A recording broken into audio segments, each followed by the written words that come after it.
My best friend and my husband fell in love, but he couldn't steal my peace. My name is Melissa Grant. I'm 32 too, and I used to live in a quiet suburb outside Austin, Texas. For years, I believed my life was balanced. Good job, steady marriage, a daughter who loved math, and a best friend who knew all my playlists by heart. You could say it looked picture-perfect until the picture started to move without me. Ryan and I had been friends since college. He was the first person who ever made me laugh so hard, I snorted tea out my nose. When he came out as gay our junior year, I was one of the few who stayed by his side through the awkward family calls and roommate whispers. Ryan became my family before I even had one. When I married Ethan at 27, he and Ryan clicked instantly. They'd order the same food, quote, the same movies. At first, I was relieved. No spouse wants their best friend and their partner to hate each other. In fact, I used to joke, if you two get any closer, I'll have to be the third wheel. There was a moment then, a tiny pause in their laughter, that I should have noticed. But I didn't. It started with movie nights. The three of us on the couch, popcorn and wine, Ryan making fun of plot holes, Ethan quoting lines. Somewhere around the 4th month, I realized they had inside jokes I didn't understand. If I missed a movie night because of work, they'd still hang out. Harmless, I told myself. Better than my husband being lonely while I filed spreadsheets. Then came the messages. Ryan would text me screenshots of Ethan's ridiculous memes or their planning for weekend barbecues. But once or twice, I saw Ethan smile at his phone and lock it before I could see the screen. I'd ask, "Who was that?" And he'd say, "Ryan, relax." And I'd pretend to relax. Little did I know, the ground began to crack with those tiny smiles. The first real red flag arrived on a Sunday afternoon in May. I'd gone to drop our daughter off at my parents', came home early to find Ethan and Ryan in the garden building a deck. It was hot, the kind of Texas heat that sticks to your lungs. Ryan had his shirt off, Ethan spraying him with the hose and laughing, both of them grinning like kids in summer break. The moment they noticed me, they froze. Ryan grabbed his shirt, Ethan cleared his throat. "Hey honey, just trying to cool off." "Yeah," I said, forcing a smile. "Looks like fun." It was 30 seconds of awkwardness that should have been laughable, but it didn't feel funny later. It replayed in my head that night when Ethan rolled away from me in his sleep. I kept telling myself I was being jealous, ridiculous. Ryan was gay, for God's sake. But jealousy and intuition don't sound the same until you've met both. A week later, our laundry app synced. We used the same service for pickups.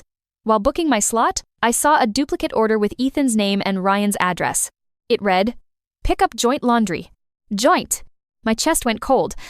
When I asked Ethan that night, he said, "Oh, I had some of Ryan's stuff after we worked out. We combined loads." That word again. Combined. He kissed my forehead and told me to stop overthinking. I tried. It just hurt more quietly. The next few weeks turned into small disappearing acts, Ethan coming home later than usual, Ryan canceling plans with me because he was helping a friend. That friend was my husband. And I was the extra in their story. One night, I checked Ethan's calendar on the shared tablet. There were appointments blocked for gym. When I tapped on the details to see location, it read, 2 hours, Ryan's place. The next morning, I couldn't even look at breakfast. I told myself if I had proof, I'd deal with it. Until then, I'd pretend. Because pretending hurts less than proof until proof shows up on your phone. That Friday, Ryan posted an Instagram story, a close-up of 2 coffee mugs on his balcony, captioned, "Mornings are better unplanned." I knew those mugs. They were from our wedding set, the ones Ethan had insisted on taking because they were nice for guests. My hands shook so badly I dropped the phone. I didn't call him, didn't call Ryan. I called my mother. She didn't know what to say. She just breathed with me for 5 minutes. Sometimes breathing is all mothers can do for us. That night, Ethan came home and kissed my forehead like everything was the same. I asked, "How's Ryan?" He hesitated, then smiled. "Why?" "Because I miss my friend," I said. "I wonder if he still misses me." He looked down. And that was the moment, not the texts. Not the mugs when I knew. He looked down, because looking at me felt like lying to a mirror. Still, I needed words, not silence. The next morning, I called Ryan. "Hey, bestie," he answered in that fake-o-bright tone, the kind you use before an apology or a confession. "Are you and Ethan good?" I asked. He paused.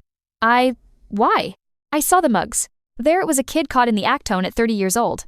"Oh," he said quietly. "You noticed that?" My voice shook. "You think I wouldn't notice my own life in someone else's photo?" He didn't deny it. He just breathed into the phone like that, answered everything. That night, Ethan and I sat on opposite ends of the couch. He said it first. I didn't plan it. I swear I didn't.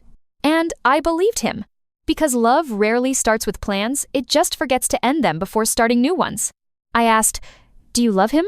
He closed his eyes. "Yes." Those 3 letters broke something so quietly that even our daughter sleeping upstairs couldn't hear. It wasn't a fight. It was a funeral for everything unsaid. He moved out 2 days later. Ryan texted me an apology that read like a resume cover letter, too polite, too late. I didn't reply. Instead, I sat in my daughter's room while she painted her dollhouse. She looked up and said, "Can Uncle Ryan come over again?" I smiled softly. "Not for a while." She nodded. "Okay, then it's just us." And for the first time, just us didn't sound sad. It sounded like a beginning. In the weeks after Ethan moved out, my world sounded different, too quiet in the morning, too loud at night. It was strange how sound worked after heartbreak. Even a washing machine felt like it was trying to fill in the silence he left behind. At first, I tried keeping things normal for my daughter, Emma. We still packed lunches together, still watched her favorite nature documentaries before bed. But sometimes, halfway through, she'd ask, "Is Dad watching this too?" I'd swallow hard and say, "Yeah, he loves sharks as much as you do." Parents lie for peace. It's almost heroic until you start believing the lie yourself. What made it harder was how visible everything was. Austin is not a big city when your betrayal lives in it. Ryan and Ethan were suddenly everywhere: social media tags, group invites, mutual friends whispering. The first photo I saw popped up on my feed by accident. Ryan's post, "Dinner with the best company." 2 wine glasses and 1 blurred hand reaching across the table. It wasn't graphic, it was worse. It was casual, public. I stared at it for 5 minutes before realizing I hadn't blinked. Then I clicked mute. Not block, not unfriend. Mute. Because part of me still wanted to know, and that part disgusted me. You learn interesting things about yourself after heartbreak. For example, how much time you waste refreshing the same screen waiting for pain to shrink a little. Spoiler, it doesn't. It just moves in, decorates, and starts paying rent in your head. My sleep disappeared. At 2 a.m., I'd find myself scrolling through old group chats, rereading messages where Ryan and Ethan teased me, loved me, before I became the invisible third. One night, I threw my phone across the room and whispered, "Enough." That was the first time I considered therapy again. The counselor's office was bright, almost 2 bright beige walls, motivational quotes about strength. She asked the usual first visit question, "Tell me why you're here." I laughed bitterly. "Because my best friend and my husband fell in love, and I forgot how to breathe." She didn't flinch. "And what do you want out of being here?" "Silence that doesn't hurt," I said. She smiled gently. "That's a good start." Every week, she gave me homework, simple things like writing down 5 moments each day that didn't involve them. At first, I could only find 1 or 2, the smell of coffee, the sound of Emma giggling, the feeling of sun through the window. But by week 4, 5 turned into 10. Healing always hides in ordinary math. Still, closure wasn't a straight line. Some nights, I slipped. One evening, after Emma went to her grandparents', I found a voicemail on my phone. It was Ethan. His voice cracked slightly before he spoke. "Hey Mel, I know you don't owe me a thing, but I just wanted you to know this wasn't planned. Ryan wasn't supposed to happen like that. I still care about you. Please, take care of yourself."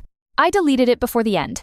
Not because I was angry, but because I couldn't survive listening to someone who destroyed me try to sound decent. If you were me, what would you have done? A few days later, Ryan texted. He wrote, "Can we talk? You deserve an explanation." I stared at the screen for a full minute before typing, "You gave me plenty." His reply came seconds later. Not the right way. Everything in me wanted to ignore it. Instead, curiosity, the same instinct that had caused me so much pain, won. I agreed to meet him for coffee. The cafe was one we used to visit together back when all 3 of us laughed over cinnamon rolls. Now the chairs looked smaller, the air heavier. Ryan arrived wearing guilt-like perfume, faint but unmistakable. He sat down, eyes red-rimmed but steady. "I didn't mean to hurt you," he started. "You did anyway." "I know," he said. "I think I was in love with the version of Ethan that existed because of you." That line hit like cold water. "What does that even mean, Ryan?" He looked down. "You brought out the best in him. And I fell for that. Not the real man, the one you built." I shook my head slowly. "That's supposed to make me feel better?" "No," he said quietly. "It just makes me honest."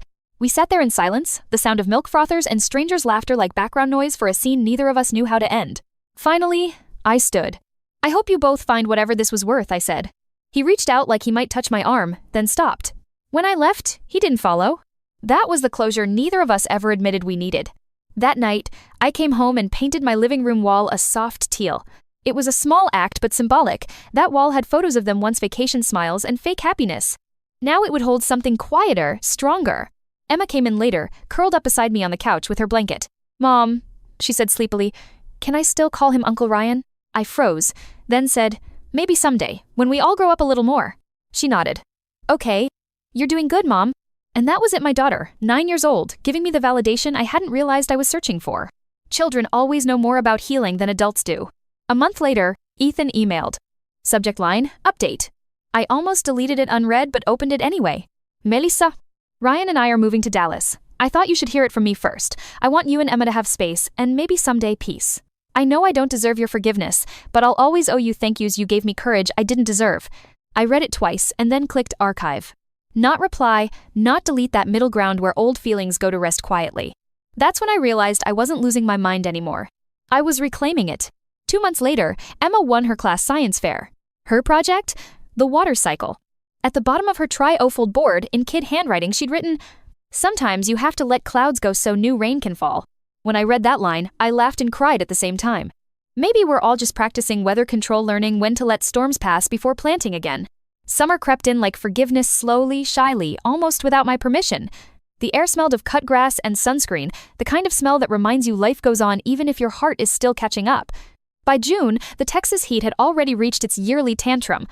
That's when I decided to start writing again. I hadn't touched my blog in over a year, not since before everything fell apart. That morning, I opened a blank page and titled the entry, "How to Breathe When the People You Love Choose Each Other Instead of You." The words poured out. By the time I stopped typing, an hour had passed and the cursor blinked beside a single line. Forgiveness is what you give yourself when you run out of apologies to collect from others.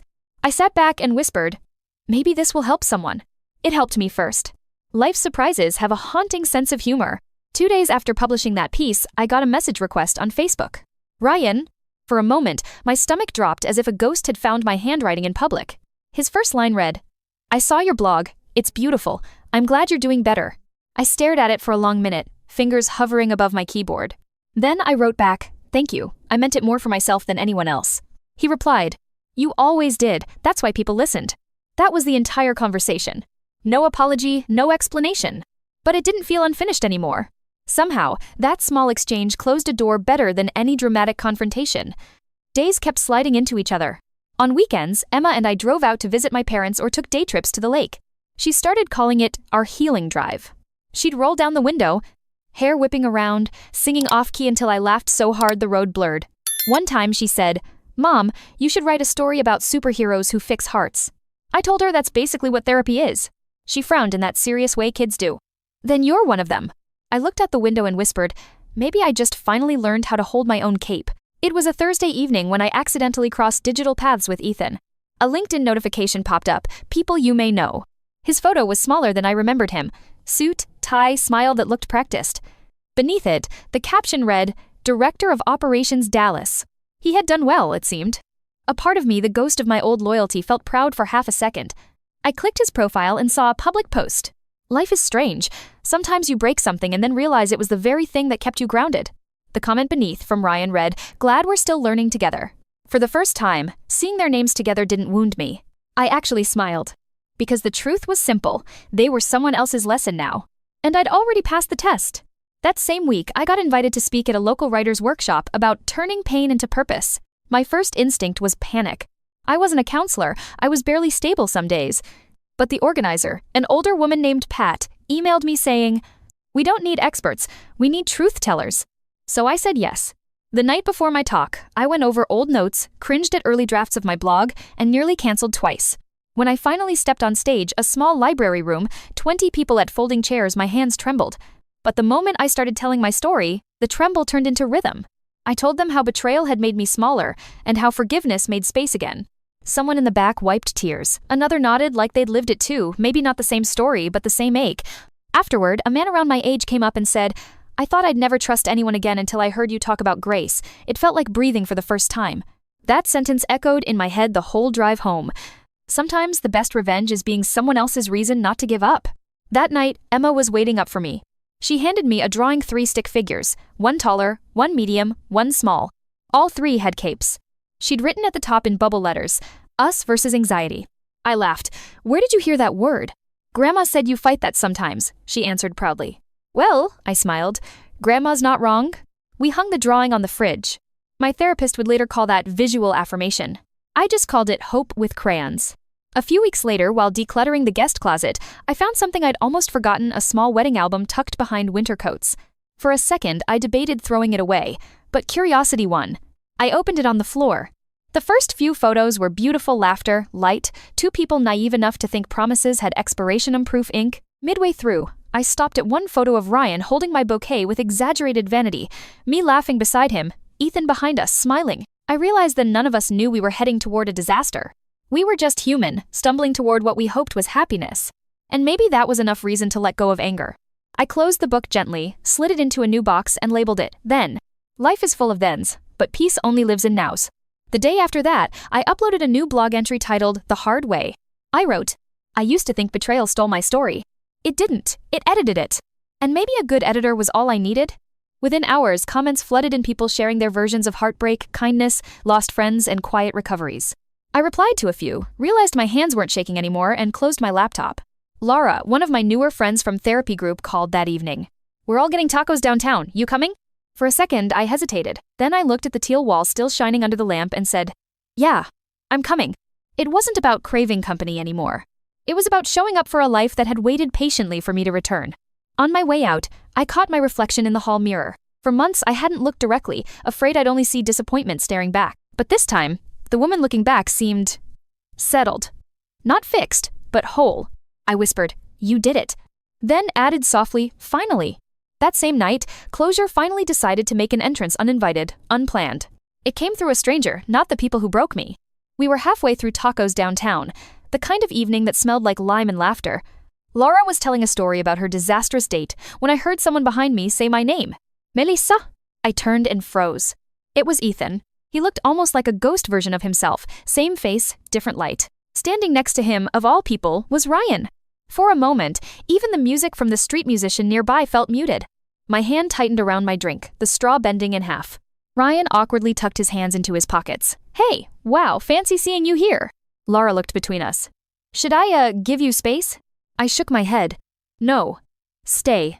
Ethan took a small step forward. Melissa, we didn't mean to surprise you. We were coming from a fundraiser nearby. For what, karma repair? I said before I could stop myself. He winced but nodded slightly, accepting it. Fair, he said. Ryan cleared his throat. You look good. So do you. I lied because old manners die slower than love. Then, silence. Long, heavy, honest silence. Finally, Ethan spoke again. I read your blog. I blinked. You what? Yeah, he said. Dallas friends kept sharing it. I didn't realize it was you until I found that line about forgiveness. It sounded like the woman I married and didn't deserve. People were watching, not in gossip, but in that strange human way when they sense a chapter closing in real life. I put my drink down. Look, I said softly, I'm not angry anymore, but I don't have room for rewinds. Ethan nodded. I figured. We wanted to tell you something though. Ryan's moving to Chicago. He hesitated, not together anymore. That sentence should have filled me with vindication. It didn't. It just felt like hearing about an old storm finally moving east. Ryan looked down. We tried to build something out of the guilt. It doesn't work that way. I whispered. It never does. He added, I wanted to say goodbye, properly this time. All I said was, now you have. I turned back to Laura, but not before catching a glimpse of Ethan mouthing, thank you. I gave the smallest nod because sometimes silence is the only blessing you can give someone who broke you right. Later that night, Laura said, You handled that like a TED Talk on peace. I laughed. Inside, my heart was giving a PowerPoint on panic. She grinned. Still killing it though. When I came home, I sat on the porch with a glass of water and let the crickets fill in the spaces where pain used to live. That's when I realized something I'd never said out loud before. Forgiveness isn't permission for them to come back, it's permission for you to stop rehearsing their exit. And, finally, I stopped. By August, life had turned gentle. Emma turned 10. She asked for a peace party, which apparently meant painting rocks and eating cake in the backyard. She handed me one rock afterward painted teal with gold edging and said, This one's you. You look strong now. I kissed the top of her head. Kids don't give therapy sessions. They just hand you the evidence you turned out okay. A week later, I received an invitation from the local radio station. They'd heard about the writer from Austin whose blog had helped so many single parents. Would you come share your story live? The email asked. For a second, anxiety whispered, Why reopen it again? But courage replied, Because someone out there is still living your part 1 and they need your part 5. So I said yes. The studio was small gray foam walls, microphones shaped like gentle aliens. The host, a woman in her 40s named Cynthia, smiled warmly. We love your writing, Melissa. The line, forgiveness is what you give yourself when the apologies stop, that hit people hard. What made you write that? I took a breath. Betrayal makes you think you have to keep chasing lessons, but sometimes all it wants is for you to learn your own worth. She nodded. And where's your life now? I smiled. Home looks different, but it's still home. I just redecorated the part of it that believed pain was the only teacher. When the red light went off, she said softly, You know, a lot of people replay those betrayals forever. It's rare to hear peace sound so possible. I laughed. It took me a couple of drafts. After the interview, I drove home with the air conditioning blasting summer rain smell from the vents. At a stoplight, my phone buzzed with a new message. A name I didn't expect. Ryan. Heard you on the radio. Proud of you. For the first time, his words didn't carry any undertone, no guilt, no nostalgia. Just simple acknowledgement. I replied, thanks, be well. Then muted the thread permanently. Peace wasn't just silence anymore, it was choice. That weekend, Laura dropped by with groceries. She looked around at the painted teal walls, the new bookshelf, the empty corner where wedding photos once lived. Looks like a new house, she said. Feels like one, I replied. She took Emma out for ice cream and I was left alone for the first time in weeks. I brewed tea, sat by the window, and watched the sun set over our quiet neighborhood. That's when it hit me, heartbreak never actually leaves. It just stops interrupting dinners. Before bed, I opened my journal and wrote, "Today I saw him. I wished him nothing and that's how I knew I was free. It felt like exhaling after holding my breath for a year." I turned off the lights, crawled under the blanket, and for the first time in ages, I wasn't afraid of mornings. Tomorrow could come. Tomorrow could be ordinary. And ordinary finally sounded perfect. The next morning started like any other Emma relating a dream about a talking turtle, the smell of cinnamon toast in the air, the faint hum of lawnmowers outside. Peace had learned my schedule, and I didn't plan to let anything disrupt it. Then the mail came. A small padded envelope sat on top of the bills. No return address, but the handwriting looked strangely familiar, rounded, careful, like someone writing gently for once. I opened it slowly. Inside was a plain white card and a folded check for $75 made out to Juliet Elementary PTA. The card read, "For Emma's next school fundraiser, everyone deserves a community that builds instead of breaks. R and E. Ryan and Ethan." My heart didn't jump or sink this time. It just settled. I showed it to Emma later, framing the generosity simply. "Look, Ryan and Dad sent money to help your school." She smiled. "They're nice again?" "They're trying," I said, kissing her temple. And trying counts. I tucked the card into a drawer beside the teal rock she had painted for me months earlier. Some endings really do end with punctuation, not ellipses. That Friday, Laura convinced me to attend an outdoor film night at the park. Families brought blankets, kids chased each other between picnic baskets. Halfway through the movie, a scene played where the main character finally forgave someone who betrayed her and said, "I can't forget it, but I can outgrow it." Laura nudged me. "That's you." I laughed. "Then the script owes me royalties." For a while, we just watched the stars behind the screen. I realized my life looked nothing like I'd planned, but somehow exactly like I needed. In August, the local paper ran a small feature about my radio interview. Headline: Writer from Austin turns heartbreak into healing. My email filled with messages from strangers, teachers, single parents, students, people thanking me for saying out loud what they'd been scared to name. One note stood out. A woman wrote, "Is greater than I found my boyfriend and best friend cheating last year. I thought that kind of pain was the end. Your story showed me maybe it's just the edit before a new chapter." That single sentence was worth more than any closure Ethan or Ryan could have given. Sometimes, your survival becomes someone else's instructions. A few months later, Laura helped me turn my blog into a small podcast. We recorded it in my living room, no fancy microphones, just a desk lamp and honesty. I called it Left with Peace. The tagline said, "Stories from people who lost something and found themselves." On the first episode, I talked about fear that sounds like silence, and how rebuilding a life isn't glamorous. It's dishes, bills, therapy, and learning your own company. By the third episode, the listens doubled every week. Within 2 months, we had sponsors, coffee shops, local businesses, wellness groups. It wasn't fame, it was connection. Little by little, the thing that once embarrassed me became the platform that sustained me.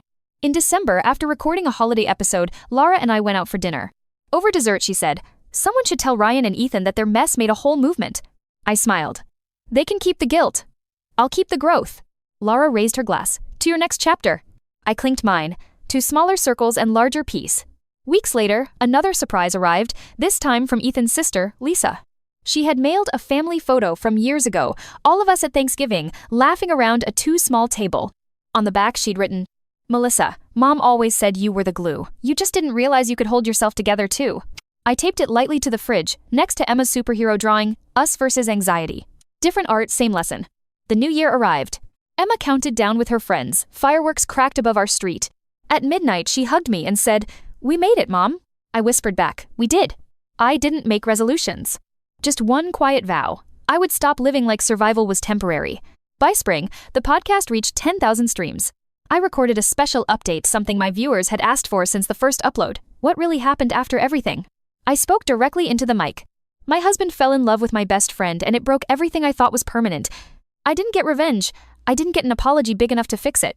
But what I did get is better. I got my mind, my peace, and the proof that losing people doesn't mean losing the capacity to love. It just changes who deserves it. After I finished, I sat there under the glow of the small lamp, silent tears running down my face, not sad, just grateful. Ethan and Ryan moved on. I moved forward. There's a difference. A few days later, Emma found me editing audio clips at the table. "Is that you talking again?" she asked. "Yep. You like hearing Mom's voice, or are you bored already?" She smiled. "I like it. You sound happy." I paused the track, met her eyes. "I am." Then she leaned against my shoulder.